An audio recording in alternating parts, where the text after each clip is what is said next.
This Civic Media podcast is sponsored by UW Organ and Tissue Donation. Organ donations are desperately needed, and now is the right time to become an organ donor. Talk to your family. Get the dot. Save lives. Go to heroicdeed.com. This is your WGBW Daily News Roundup for the Talk of Green Bay, 97.9 FM and 1590 AM. For 97.9 WGBW News, I'm Lisa Hale. The state of Wisconsin is joining a lawsuit challenging one of President Trump's many new executive orders, specifically the one that says the federal government will not recognize children born in America to parents who are here illegally as citizens. Savannah Tomei Olson has this story. President Donald Trump signed a flurry of executive orders on his first day in office, many of them focused on immigration. One of them says the federal government will no longer consider kids born on American soil citizens if their parents are here illegally. That order stands contrary to the 14th Amendment to the U.S. Constitution, which was ratified in 1868 after the Civil War. It says all people born or naturalized in the U.S. are citizens. Now 20 states are filing a lawsuit in U.S. District Court in Massachusetts. Governor Tony Evers called Trump's order egregious and wrong-headed and said Wisconsin is joining the lawsuit to protect Americans' rights guaranteed in the Constitution. Attorney General Josh Kaul says the Constitution, federal law, and previous Supreme Court rulings are clear. People born here are citizens. America is one of at least 30 nations with birthright citizenship. For Civic Media News, I'm Savannah Tomei Olson. The bitter, dangerously cold temperatures we're experiencing across the state have made for record-high numbers of people relying on homeless shelters and warming centers. Monday night, St. John's Ministry in Green Bay sheltered 110 men and 50 women. Day-by-Day Shelter in Oshkosh is offering 15 extra beds when the temperatures drop below zero. However, Oshkosh does not have an emergency winter homeless shelter, and there are no daytime warming shelters in Oshkosh, meaning people rely on places like the Salvation Army and the library. Warming shelters and places that offer overnight shelter can usually be found by calling 211 Wisconsin or the county health department. Wisconsin is part of a wide-ranging settlement against the owners of the mobile banking app Cash App. Wisconsin, along with 47 other states, secured a settlement against Cash App's parent company, Block, for violations of federal money laundering laws. The Federal Consumer Financial Protection Bureau says the company made it impossible to recoup money that was sent fraudulently, either by ignoring customer complaints or giving users the runaround when trying to get a refund.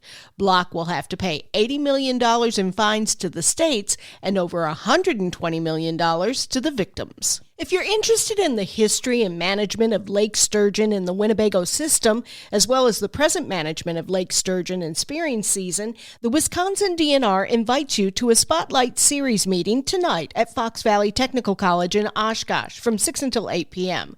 Fisheries biologists will also discuss walleye management. The meeting will be in person and virtual via Microsoft Teams. For more information, visit the DNR website. The Wisconsin Department of Natural Resources is asking anglers to help curb the spread of invasive species while they're out on the water this winter.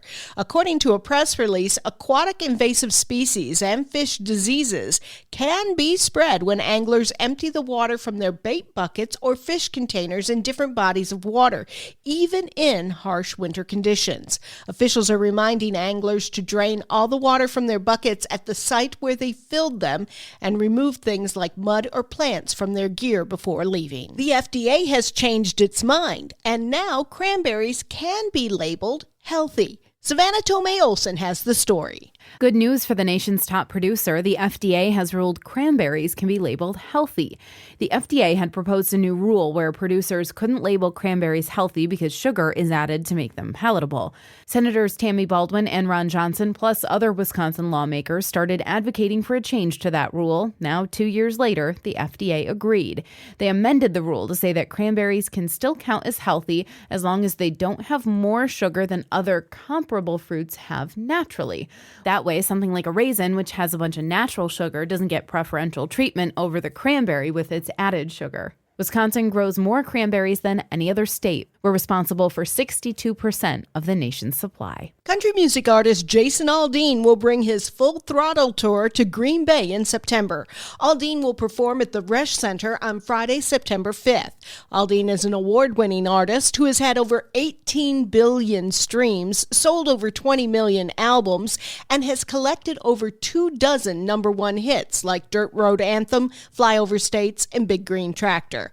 The artist pre-sale tickets go on sale today. General public tickets go on sale Friday at 10 at reschcenter.com. Taking a seat in the front row would be a great way to remember the voice of the Brewers Friday. Stuart J. Waddles has the story. In remembrance of Bob Uecker, the iconic voice of the Milwaukee Brewers for over 5 decades, Marcus Theaters across Wisconsin will be showing Major League Friday. The screening pays tribute to Uecker's performance in the 1989 comedy, which also starred Charlie Sheen. A partial donation of ticket sales will go to the Milwaukee Brewers Foundation. The memorial outside the ballpark continues to grow. There's no word yet about a Uecker memorial service. Governor Tony Evers will give the annual State of the State address tonight. Tune in to WGBW for special coverage of the speech and analysis you're not going to find anywhere else. Join Civic Media's Todd Albaugh, our political editor Dan Schaefer, Civic Media News Team members, and Up North News Radio's Pat Kreitlow for special live coverage of the 2025 State of the State address, starting just before 7 o'clock on WGBW and at the Civic Media app. I'm Lisa Hale, 97.9 WGBW News. For news anytime, log on to WGBW.FM.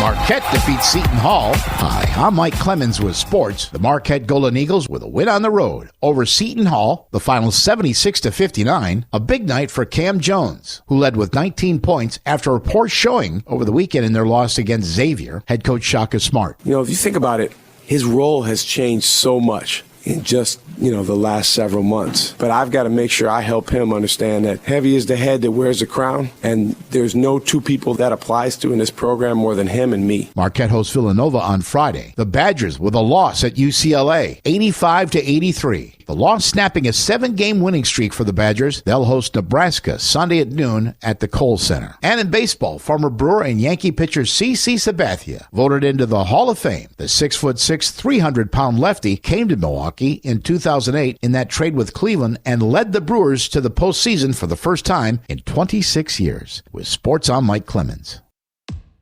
On your entertainment beat, I'm Pete Schwaba. Cameron Diaz would love to be in the sequel of The Mask, but there is a condition. The Something About Mary actress who starred in the first Mask as Tina Carlisle in 1994 said she would absolutely love to do another installment, but only if Jim Carrey is involved. In the film, Carrey played a banker who develops magical powers when he puts on a mask that makes him an ornery cuss. Carrey says he is open to another chapter of the franchise if the circumstances are right. Translation, show him the do-re-mi. If you're looking for a trip down memory lane, you might want to revisit David Lynch's foray into network television, 1992's Twin Peaks. Inspired by David Lynch's passing last week, I got the urge to check it out, and it does not disappoint. It's beautifully shot, as is all of Lynch's work, has great music, and it's got incredible acting by a phenomenal cast. It might seem a bit dated, but the story holds up. No spoilers, as casual fans might have forgotten who killed Laura Palmer. Beatles and or John Lennon fans will be interested to know that a new documentary about John and Yoko is coming this spring. Magnolia Pictures has announced that 1-to-1, John and Yoko, will get an IMAX release April 11th.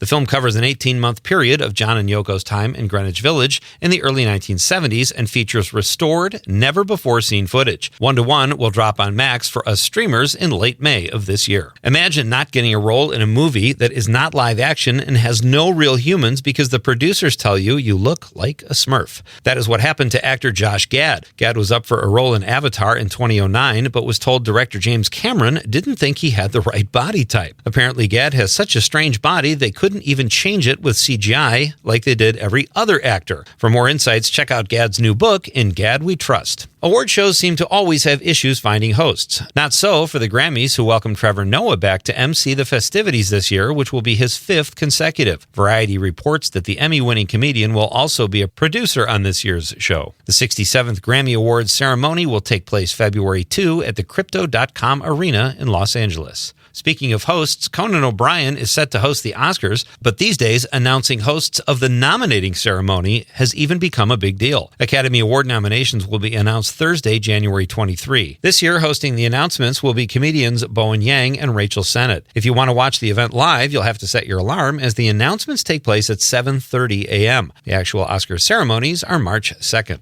For more showbiz fun, tune into Nightlight with me, Pete Schwaba, weeknights from 6 to 8 p.m. on the Civic Media Radio Network. Cloudy and breezy today with off and on light snow showers, and it will be warmer with a high near 20 this afternoon. The wind southwest at 15 to 25, decreasing in the afternoon. Tonight down to 8 above. Tomorrow sunshine 19. Same for Friday. Partly cloudy with a high near 19. I'm meteorologist Sean Cable. It is 8 degrees outside right now.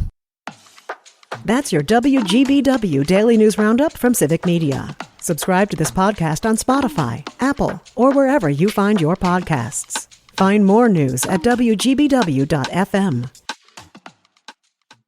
The national news cycle never stops, but it can be hard to find news about your local community. Civic Media is dedicated to providing quality local and state news coverage across Wisconsin. With the Civic Media app, you can get notifications about local stories that matter to you and your community. Find the free Civic Media app in your phone's app store and choose notifications from the menu to tell us what kind of news you want to hear about.